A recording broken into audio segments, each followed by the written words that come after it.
নিজস্ব প্রতিবেদক খানাকুল হুগলি।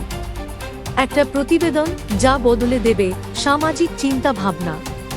পশ্চিমবঙ্গ তথা গোটা ভারতবর্ষের এটা এক বিরল দৃশ্য। আজকে হুগলি জেলার খানাকুল থানা অন্তর্গত রাজহাটিতে পাল বাড়িতে কুমারী পুজো করা হলো। সরস্বতী পুজোতে কুমারীদের নাম: কুমারী সারনা পাল, কুমারী রাজন্না পাল। বয়স 3 বছর 8 মাস।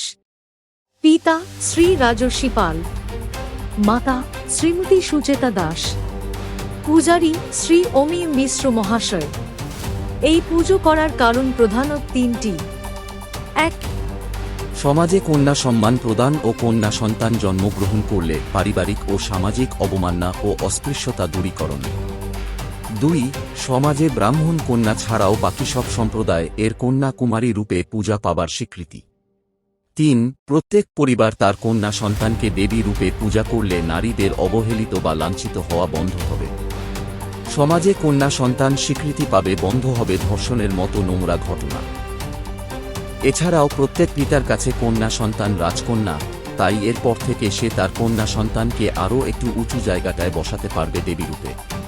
তাই জাতি ধর্ম নির্বিশেষে প্রত্যেক পুজোয় নারীশক্তির আরাধনা আধার হিসাবে যদি কন্যা সন্তানকে দেবী রূপে পূজা করা হয় তাহলে নারীদের প্রতি সামাজিক দৃষ্টিভঙ্গি পাল্টানো সম্ভব। এতদিন যাবৎ শুধুমাত্র দুর্গা, জগদ্ধাত্রী, কালী পূজায় কুমারী পূজার প্রচলন ছিল, আর কোনো পুজোতে কুমারী পূজা হতো না।